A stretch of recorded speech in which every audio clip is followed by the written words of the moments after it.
The moment Jason Whitmore stepped off the private jet, a strange thrill ran through him.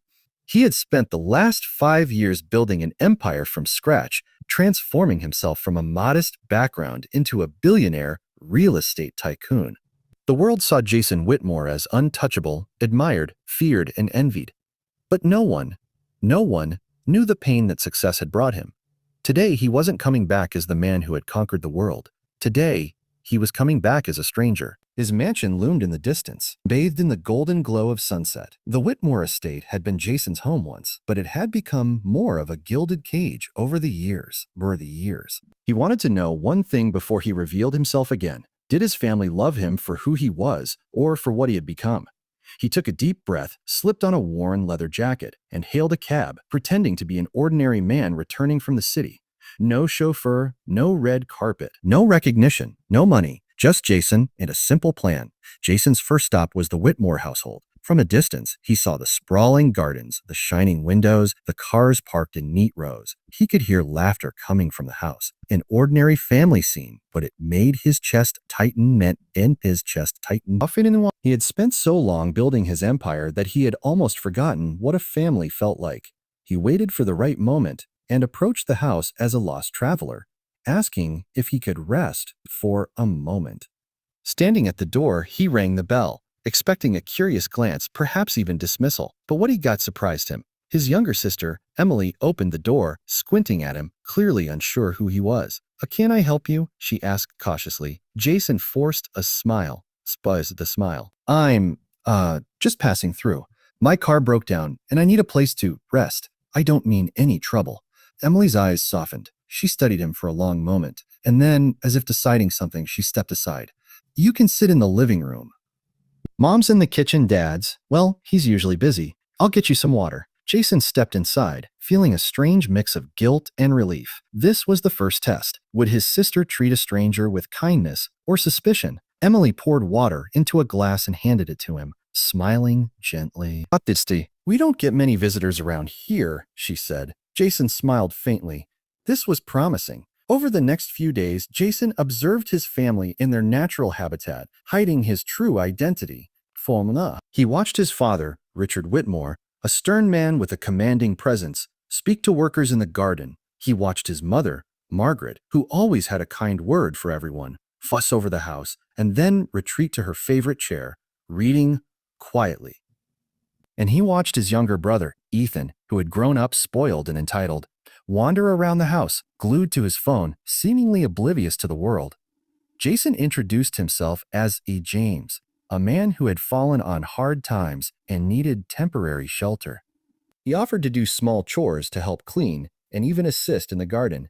His family barely noticed, or at least, they didn't comment on how strange it was that a man in tattered clothes was helping in their home. Emily was the first to speak with genuine curiosity. "Are you from?" she asked. Jason shrugged. "Here and there. Mostly just trying to survive, I guess." Emily nodded. "It's nice to have you around. Dad can be, well, you know how he is, but at least Mom likes to help people." Her words cut deep. Jason had expected warmth, but not like this. Not kindness without expectation. The first real test came one afternoon when a contractor arrived at the house to discuss renovations. Jason, pretending to be a curious onlooker, overheard a heated conversation between his father and the contractor. The project was expensive, but Richard was cutting corners and arguing about costs. Jason frowned, knowing that money had become the family's measure of everything. Later, he tried to engage in conversation. "Wouldn't it be better to spend a little more now and avoid bigger problems later?" he said softly, watching their reactions. Richard glanced at him sharply, clearly dismissive. But Emily nodded. "Sometimes, Dad doesn't see the whole picture." "I get what you're saying." It was subtle, but to Jason, it spoke volumes. One night, a surprise test came. Jason had been living in the guest room, keeping to himself. A storm had knocked out power in the area, and the family gathered in the living room with candles. The atmosphere was tense, but Jason could sense a quiet discomfort as they fumbled with the situation. Suddenly, Emily suggested, "James, could you help us with the generator?" Jason hesitated, then nodded. He worked quietly, using the knowledge of his real life to fix the issue. Once the lights flickered back on, The family applauded, and even Richard's stern expression softened slightly. "What's your story, really?" Emily asked later. Jason laughed nervously. "Just a man trying to get by. Life hasn't been easy." Emily studied him. "You seem different from others. You care, Sarah." Jason felt a lump in his throat. He had been tested in ways he didn't expect. Not through money, not through status, but through empathy. Days turned into a week, and Jason's tests became subtler. He observed hidden truths. His mother would secretly give small gifts to neighbors who were struggling. His sister often stayed late at a local shelter, volunteering despite a busy life. And Ethan was indifferent, caring only for himself and the family fortune, a bitter reminder of what wealth could breed if untempered by humility. Jason realized the shock would come not from what his family did, but from what they didn't do. They didn't treat him with scorn. They didn't ignore him. They treated him with humanity, even when they believed him to be poor. Then came the ultimate test. A fake debt collector arrived, claiming that James owed thousands for unpaid loans. The man threatened eviction from the Whitmore estate, a staged scenario Jason had arranged through a trusted friend. The family's reaction stunned him. Richard stood up, furious, but not for money. He was protective. Emily demanded answers, pacing back and forth. Margaret refused to leave James' side. Together, the family confronted the collector, uniting to protect a stranger in need. They didn't ask for repayment. They didn't weigh their wealth. They acted out of compassion. Jason felt tears prick his eyes.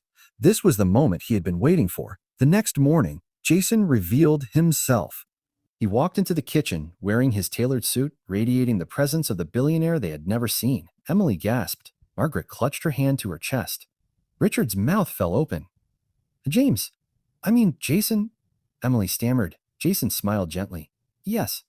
"It's me. I wanted to see who you really are." There was a stunned silence. Then Emily ran forward and hugged him tightly. "You're insane, but we love you, Jason. Not for what you have, but for who you are. Margaret wiped away tears, holding him close. "We've always loved you, no matter what. We just hoped you'd see that someday." Richard, ever the stoic, finally nodded. "You've done well, not just in business, but in knowing what matters." Jason felt a weight lift off his shoulders. He had tested them, but in the end, the real lesson was his own. Wealth could never measure love. Integrity, kindness, and empathy were the true riches of life. In the days that followed, Jason involved his family in philanthropic projects, teaching them how to use their resources to help others, to value human connection over materialism. Ethan, initially skeptical, gradually softened as he witnessed the joy in helping. Emily's compassion became a guiding light, and Margaret's wisdom kept the family grounded. Jason never forgot that test. It had reminded him of who he truly was and who he wanted his family to be. They had passed with flying colors, not because they recognized him as a billionaire, but because they recognized him as human. And in that recognition, Jason found something far more precious than any fortune he had ever earned: unconditional love, trust, and the quiet, unshakable bond of family. Moral ending message. True wealth is measured not by the money in your bank, but by the love you give, the kindness you show, and the integrity with which you live.